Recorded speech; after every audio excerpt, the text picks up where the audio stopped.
Have you ever looked at something and just thought, how in the world did they make that? Well, today we're looking at exactly one of those objects.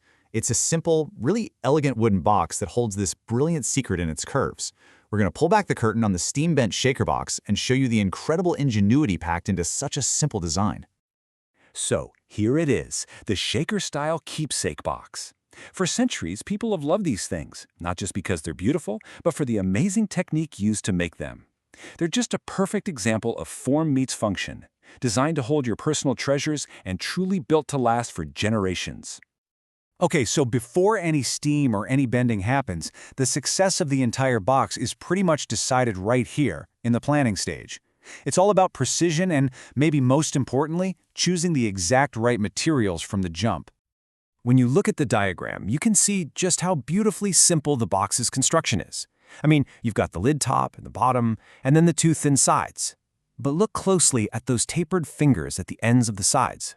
Those are not just for decoration, they are the key to that seamless, iconic shaker joint.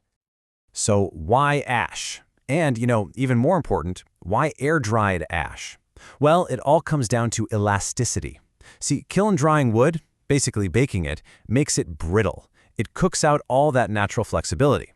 But air drying, well, that preserves the wood's pliability, which is absolutely essential for what we're about to do next. And this just shows you the level of precision we're talking about. I mean, look at those measurements. The sides of the box are only 1/8 of an inch thick. Every single cut is planned down to a fraction of an inch to make sure you get a perfect fit later on. There is basically zero room for error here. 8 to 11 hours. Just think about that for a second. In our world of mass production and instant everything, that's the time it takes a skilled craftsman to build just one of these boxes, from start to finish. It's a real testament to patience and a true labor of love. And now we get to the heart of it all. This is where woodworking starts to feel a little less like construction and a little more like, well, like magic. We're about to take a flat, rigid piece of wood and convince it to become a perfect, smooth curve. That's the central puzzle, isn't it? Wood wants to be straight. If you try to force it, it just snaps. So how on earth did the Shakers master this seemingly impossible trick with such elegance?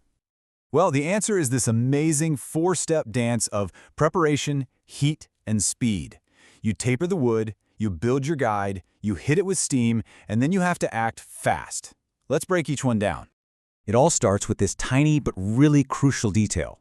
By sanding the ends of the wood into a taper, you make sure that when they overlap to form the joint, the thickness stays perfectly consistent all the way around. It's such a subtle touch, but it makes a huge difference in the final look and feel. And this thing right here? This is the unsung hero of the whole operation. This is the mold, or what woodworkers call a jig. It dictates the final shape of the box, so it has to be perfect. The hot, flexible wood is going to get wrapped tightly around this, and it will take its shape as it cools down and dries. And here it is, the moment of truth. After about 15 minutes in a steam box, the wood becomes almost like a wet noodle, but only for a moment. You have maybe 30 seconds, a minute tops, to get it out, wrap it around that form, and clamp it down before it cools and gets rigid again. It is a high-pressure, super decisive move that really defines the whole piece. All right, so after 2 days of drying, those bent sides are holding their shape. Now the magic part gives way to the assembly, where these beautiful curved pieces start to become a real functional box. So how do you attach the curved sides to the flat top and bottom? With another clever bit of woodworking. A shallow groove, called a rabbet, is cut all the way around the edge of the lid and the base. The thin, bent sides will then slot perfectly into this channel, creating this incredibly strong, clean, and almost invisible joint. Now, to lock it all together, it's a 2-part process. First, glue is applied to the joints and clamped up. Then, for permanent strength and a really nice decorative touch, tiny holes are drilled through those tapered fingers, and small brass pins are tapped into place. They lock that overlap together forever. So with the construction complete, we can kind of step back and look at the philosophy behind the object. This isn't just about clever woodworking, it's about a whole way of thinking. And get this, even the very final step, the finish, is chosen with purpose. There's no heavy lacquer or dark stain here. It's just a simple Danish oil that you wipe on.